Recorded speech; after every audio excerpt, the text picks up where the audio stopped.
Hey everyone, this is Wei, and thanks for joining me here once again. Now, for this video, I'm going to be doing something kind of interesting, and I actually did this with my kids the other day at a restaurant, just sketching on a napkin, and I started using both hands instead of one. So I'm going to draw this torso here, using both hands at once, and it's pretty interesting because it really made me think about the drawing process a little bit more. So let's do this little exercise and see how it turns out.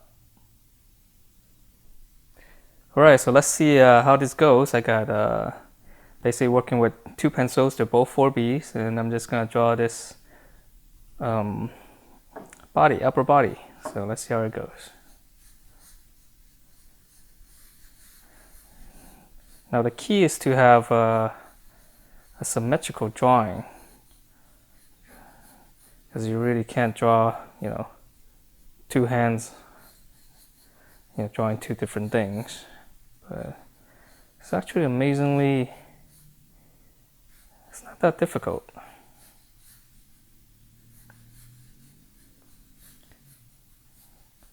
It's kind of funny how the left hand just kind of mimics the right hand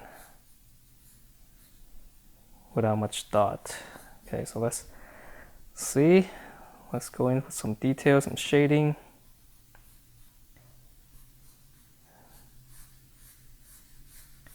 So the hard part is going to be shading, and this is kind of just an interesting exercise I decided to do, and it actually illustrates something pretty important, is that hand control, being able to not only just being able to see, but being able to control your hand is so vital in drawing. It's really a lot of it just hand control. And you can see, if you look at my left, you see the shading is just pretty off, right? And it's a little inconsistent. The strokes are not, it's kind of all over the place a little bit. And if you look at my right hand, it's just a lot more smooth. It's a lot smoother.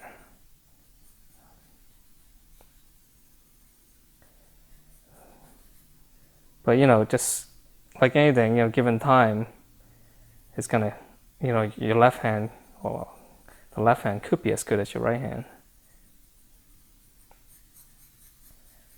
So if you're drawing like my left hand, if your drawing comes out looking like my left hand side, just know that given time, it will look like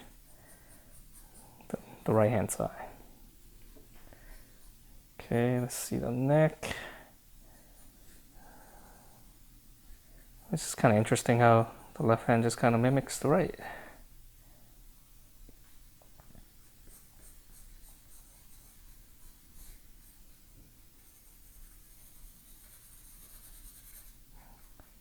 Start shading darker. I'm using a 4B, and again, it's the 4B. I like it for this kind of videos because it's quick. Allows me to shade quicker. Collarbone. It's out. This part is dark. The lighting is from the top.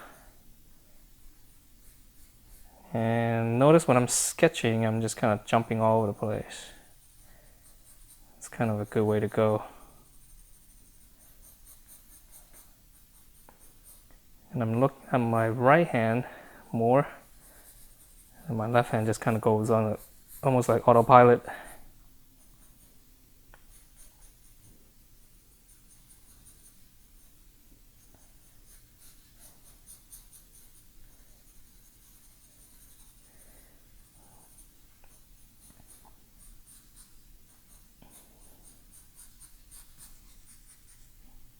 All right, so I'm gonna shade it a little bit more.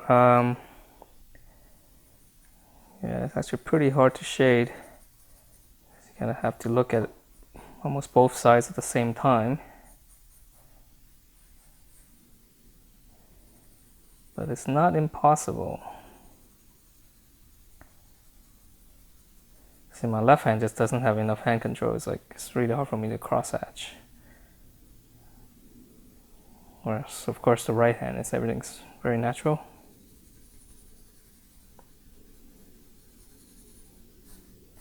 Dark.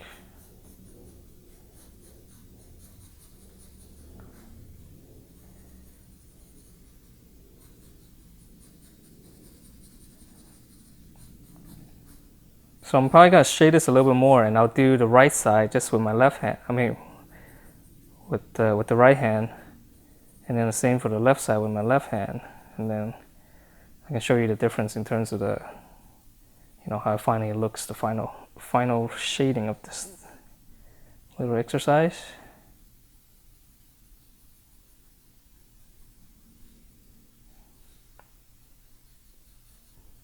So as I'm drawing this, of course this is sped up, but I'm just kind of, my thought process is when I was drawing this in my left hand,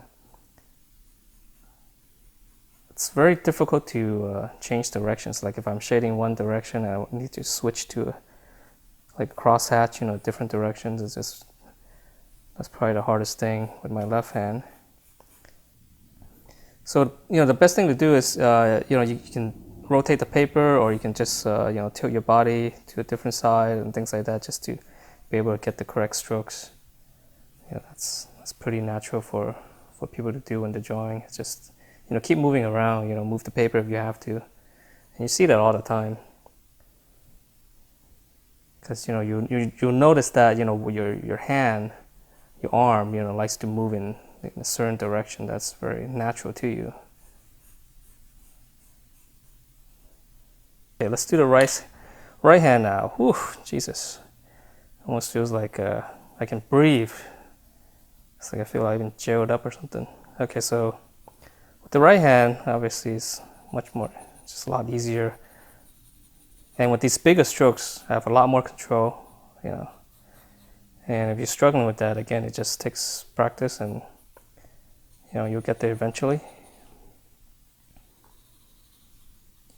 So this is just pretty much your typical cross hatching.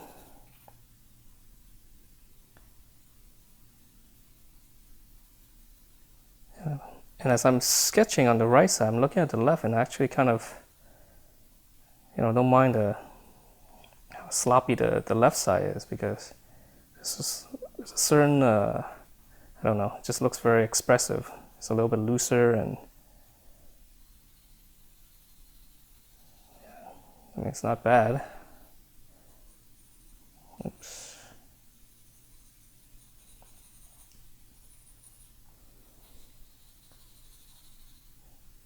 So this is just simple cross hatching. And then whenever I need a dark edge, just remember, just rotate your pencil a little bit, and you'll get a much sharper and just harder edge. And sometimes for shading, you can just flick it like this. Like if you know this is gonna be dark, you can just flick it out like that.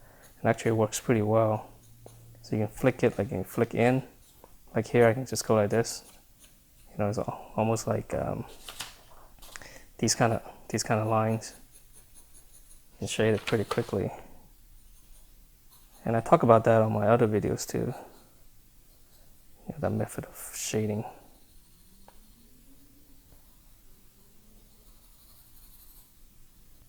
Alright, so I'm pushing this a little forward with my right hand, and as you can see that it's coming along.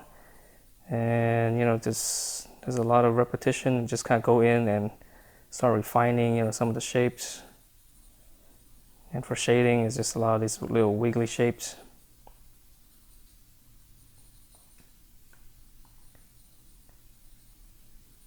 There's a lot of hand control.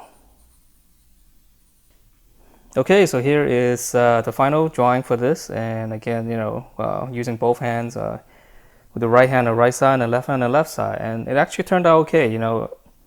I'm kind of surprised, how well my left hand came out, because I thought that I wouldn't be able to draw with my left hand at all. So it's good to know that what you have in your head actually stays. It's just a matter of whether or not you can translate it onto paper, and that translation means your hand control.